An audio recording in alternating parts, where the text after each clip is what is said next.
The Best of Our Knowledge explores topics on learning, education, and research. Coming up, according to new research, stars similar to our own sun may produce solar superflares about once per century. And after the death of American filmmaker David Lynch, we'll speak with a film studies professor about how Lynch's films impacted him and his students. I'm Lucas Willard, host of The Best of Our Knowledge.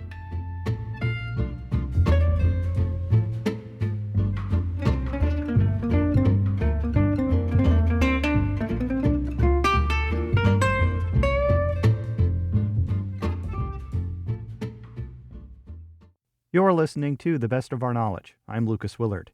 Filmmaker David Lynch died this month. The pioneering director and artist created works that have been puzzling, repulsing, and captivating audiences since his 1977 debut, Eraserhead, through the third and final season of his television series Twin Peaks in 2017. Lynch's films had a profound effect on University at Albany film studies professor Rick Barney.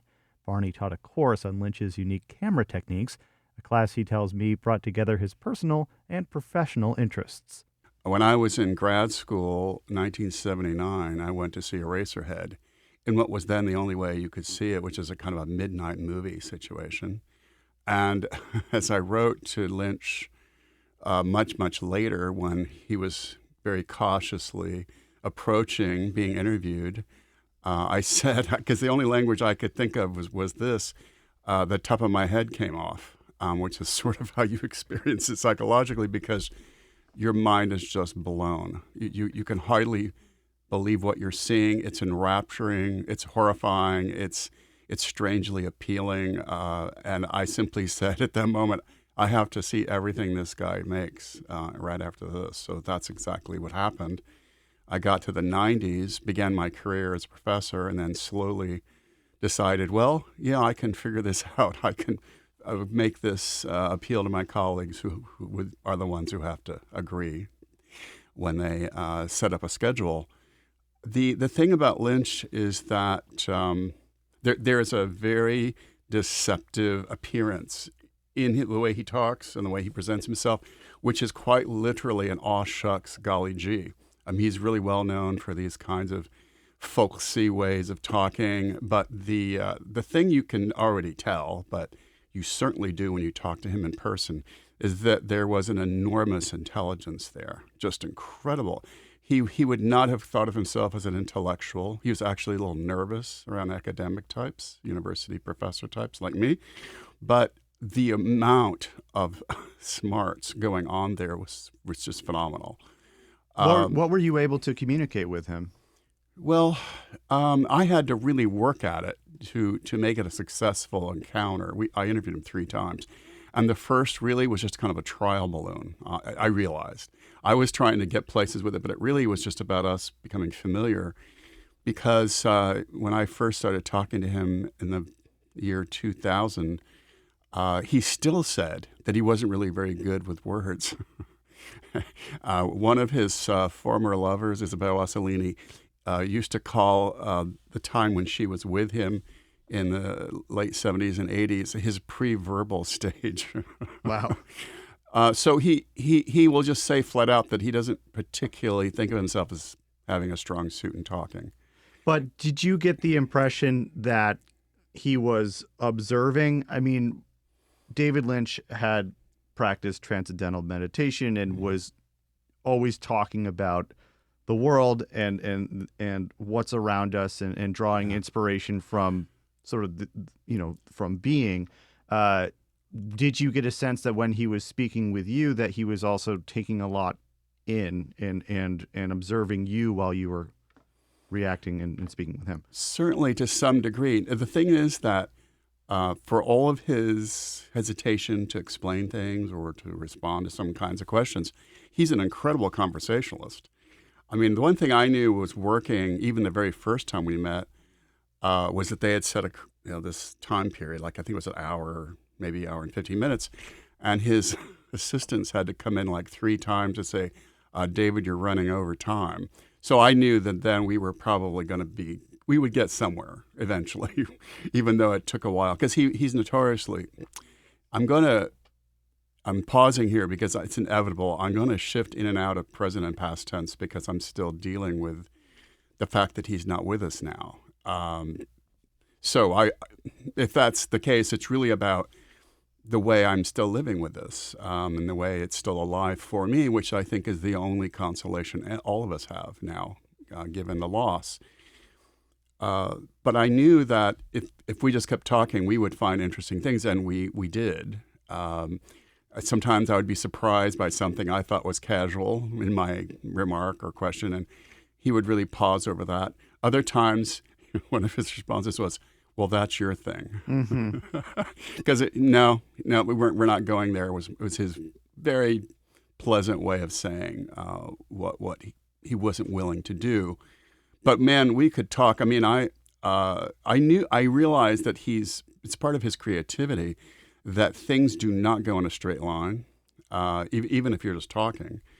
And there's a kind of, it's not really meandering, but it can deflect and go in a new direction at any moment, and you just have to be ready for it as best you can be. So that's really fascinating because it's a part of trying to interview a person like him that is, of course, also very relevant to the kinds of movies that he makes. These are well-known stories. He really believes in chance. When he's already got a complete script, everything is set out, he knows how everything's supposed to go, and then an accident happens or something that wasn't planned. And Lynch will go, oh, that's got to now has to be in the movie. That's how we get the character Bob from Twin Peaks. We were never supposed to see Bob, but an accidental angle with a mirror and a camera in one of the scenes he was shooting led to one of the assistants saying, David, we have a problem. Oh, what's the problem? Well, one of the grips, one of the assistants for carrying props and whatever, had been caught in that mirror, crouching behind a chair with the wild hair and the outfit and everything. Yeah, wow. it was almost like destiny, because he had the look that was terrifying when they actually put him on screen. But Lynch thought about it. They reshot that scene, but then he realized, no, actually, Bob is supposed to be in the movie. So I wanted to just back up a little bit and talk about your teaching in working with students and showing them the works of David Lynch. And a focus of your course was the volitional camera, which I'm pretty sure I know what you mean if you've seen any of David Lynch's films, where sort of the camera will move away from what's supposed to be on screen or what the audience might supposed to be on screen, but maybe you can help explain it. Why did you want to focus on that? Well, two things. One thing, if you're teaching in film studies, you're always wanting students to know about past movies, film history, what's gone on before, and how are directors responding, even if they don't tell you that they're responding to those kinds of movies. And again, while Lynch does not intellectualize his work, it's very clear that he's watched the surrealists, and he's watched Hitchcock, and he's watched on and on. So I set up initially, the way the course was structured was something I called David Lynch and His Others, which was pairing one of his movies with some earlier film. So the students would get a little bit of film history and then understand a little bit more about why Lynch was doing what he was doing as a response. So as an example, we did Andalusian Dog along with Eraserhead. And I just said, okay, guys, this was his first feature film, so you're just going to have to get used to this. This is going to be one of the stranger of the ones we'll watch, but you're going to get the full treatment here one way or another. But we basically, without thinking of him as derivative, thought of him as responding to that kind of thing. The other thing, though, you've just mentioned, the camera very often seems to have a mind of its own, but it's not associated with any one person or character. So usually when the camera starts moving or tracking in certain ways, we assume it's representation of someone walking or turning their head or whatever. But Lynch will, in a certain way, animate the camera, and it will do stuff that no character's doing or could do. And I asked the students to figure out what is this for? Why does Lynch keep doing this? Because we tracked it from way back into Eraserhead all the way into Mulholland Drive. I haven't taught the course since his last feature film came out, Inland Empire, but it's there too. And it's also there in the third season of Twin Peaks, which is the last major thing he did for Showtime some time ago. And I'm still working on it myself. I haven't written it up yet. I've given lectures and talks and incorporated it into classes. But there's something, I mean, Lynch is always interested in things that take us out of ourselves. Our typical way of seeing things, our habits of mind, our assumptions, even our preferences. And I think that he brings that over to the camera as well. The camera becomes, if you will, inhabited by something that's going to be more than us. In a sense, the camera becomes more than just a tool or a thing we use, but a thing that may, in fact, use us or bring us places we don't have any desire or plan to get there. So I'm really fascinated by that because I think it would be wrong to say that Lynch believes in all these worlds that he's given us in those movies. He doesn't believe in that specific world. But he was absolutely fascinated with finding new worlds. However he could get there, whatever means, strange stories, odd use of camera, the visualizations. He was always trying. His famous saying was that when he wants to get his best experience from a movie, it would be to make him dream. And I didn't know what that meant for a while, but I think that dreaming is about the possibility of other worlds and other possibilities. David Lynch was an artist, a visual artist, in addition to being a filmmaker.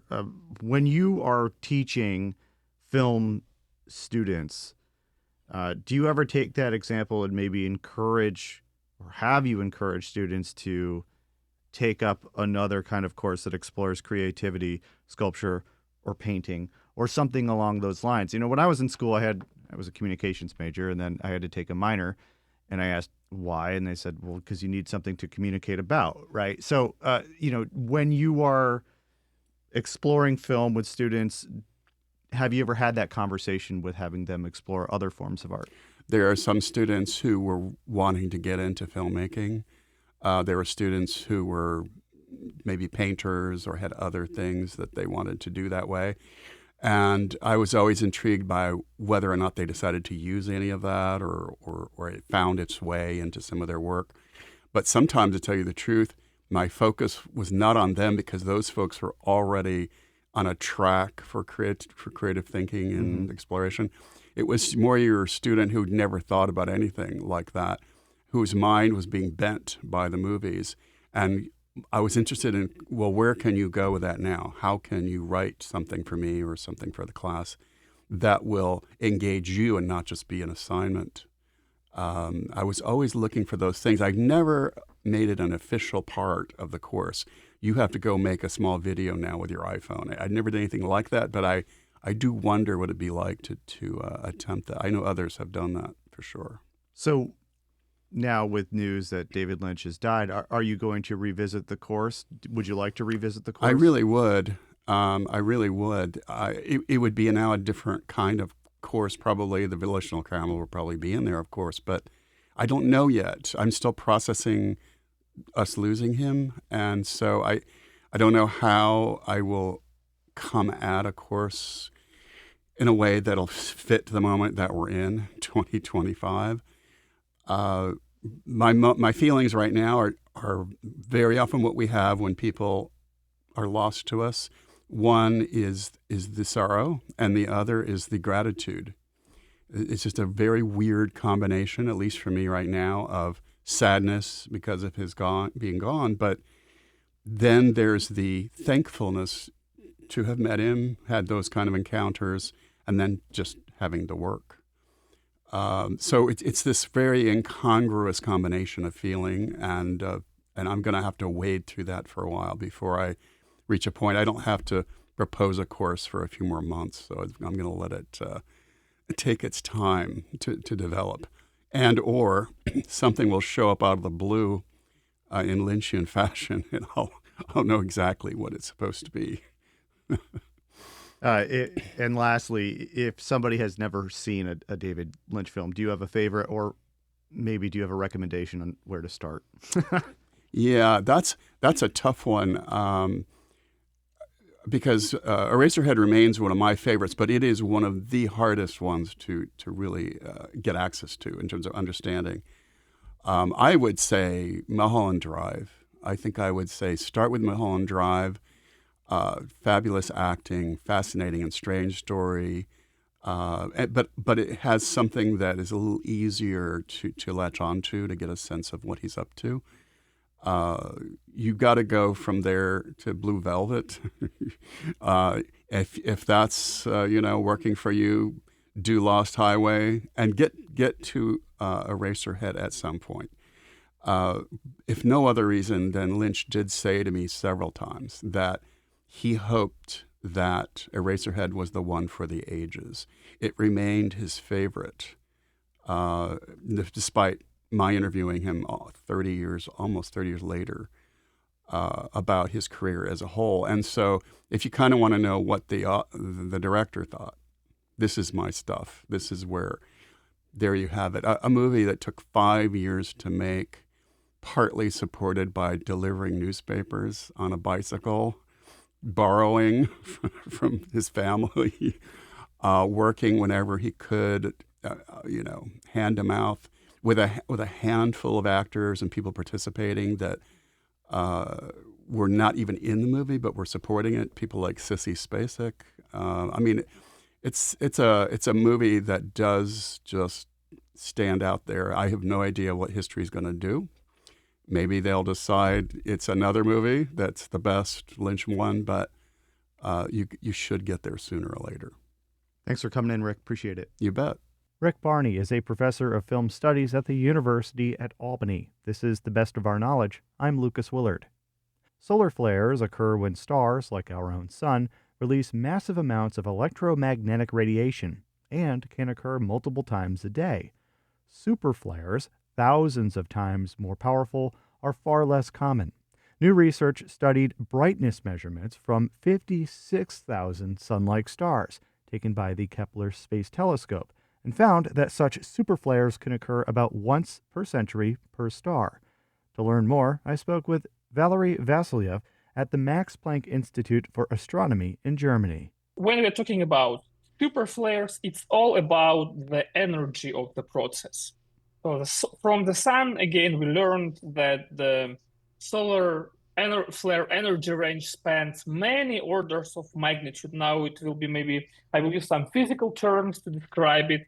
So the largest solar flare observed so far has an energy of a few times to 10 to 32 ergs. So this is a physical term to describe amount of energy. When we are talking about super flares, these are events at least an order or two orders of magnitude much more energetic than the observed so far solar flares. So how far away are these super flares that the Kepler telescope has observed from our own solar system? From our sample, we detected super flares within 5,000 light years away from the Earth. That's like the order of the distance.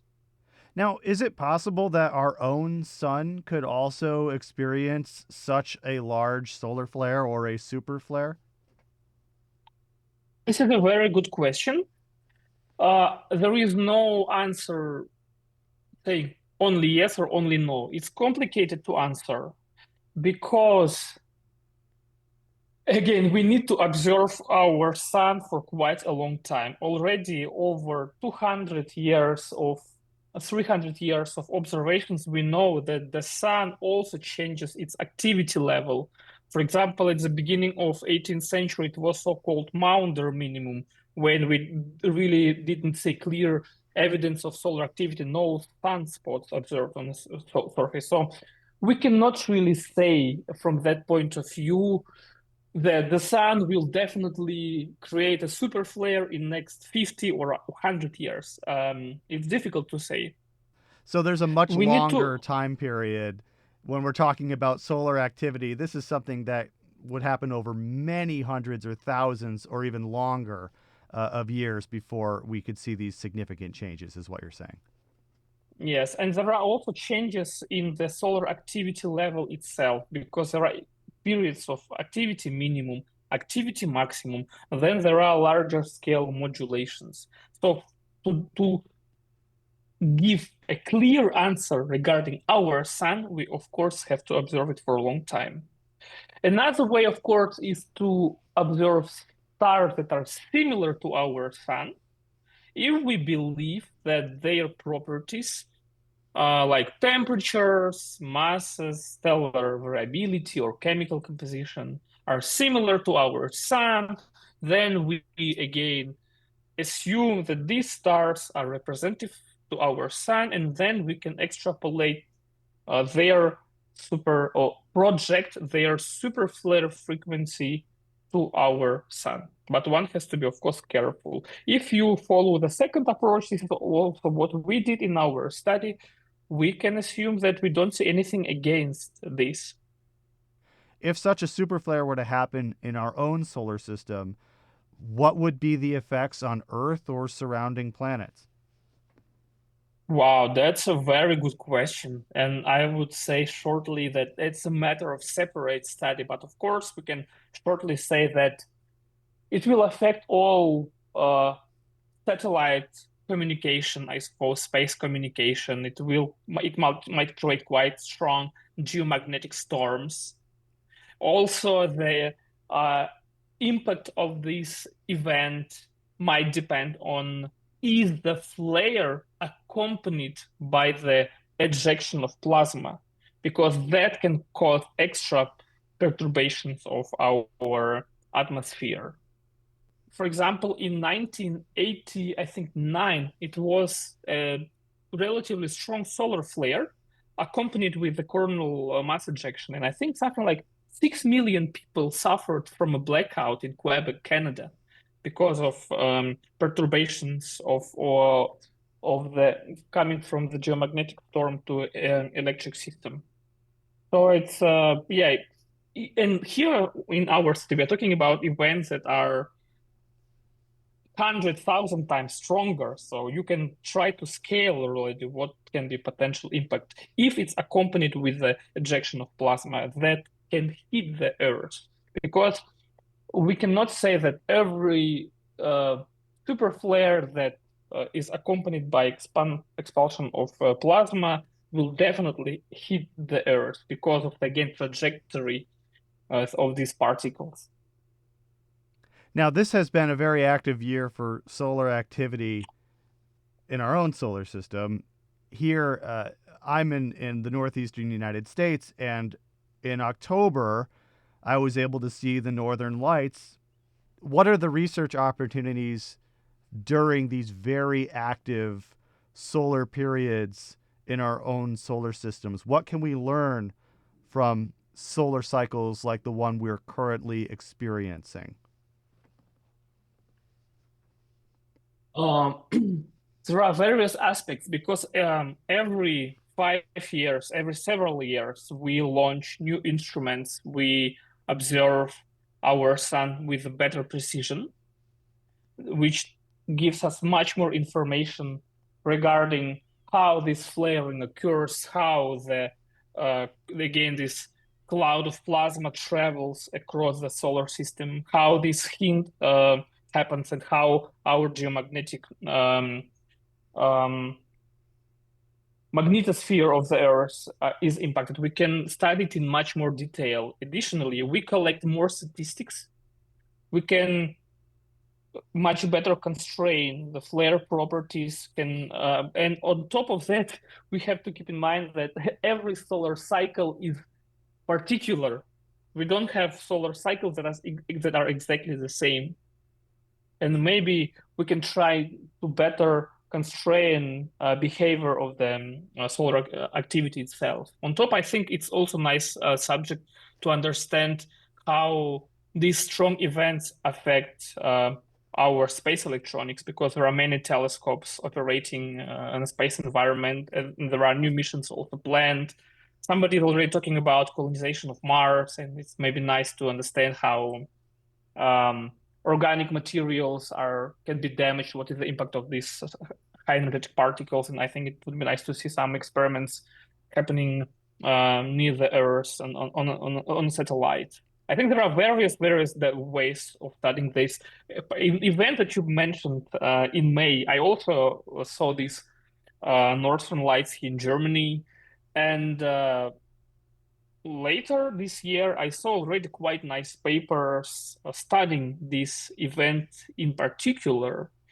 There were aspects related how these electromagnetic bursts on the solar surface happened. What was the configuration of these spots that created such complex magnetic field structure? Then the burst itself, and then propagation of the coronal mass ejection itself, how particles accelerated. I saw already several papers related to this particular event, observed also with new instruments. Where is your research going to take you next? Obviously, there's a lot of exciting developments that are here or are on the horizon, but what are you specifically most excited about or interested in right now? I'm interested to apply my method to detect superflares to large amount of data that we already have. For example, from American NASA MIT TESS telescope. Then to apply my method to the European data, it will start collecting data from 2026. Yeah, because we can extend this to stars that are slightly hotter than our sun, slightly cooler, to really understand this flaring phenomenon, how it changes across stars with different radius, with different parameters. Because we know that there are planets, exoplanets around different types of stars. And one of the ingredients that can be important for life, of course, is radiation coming from the star. If it's too strong, it will be likely against forming complex molecules.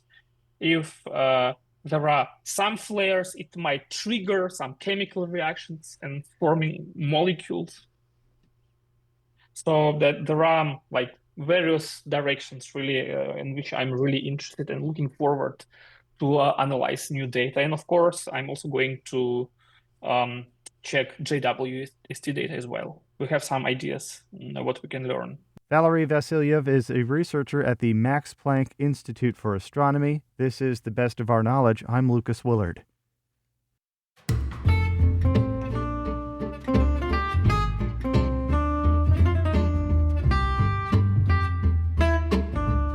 This has been The Best of Our Knowledge, episode 1790. The Best of Our Knowledge is a national production of WAMC Northeast Public Radio. Thanks to associate producer Madeline Reynolds. The latest on all National Productions programs is available via the Airwaves newsletter and our flagship station's website, WAMC.org. Until next time, I'm Lucas Willard.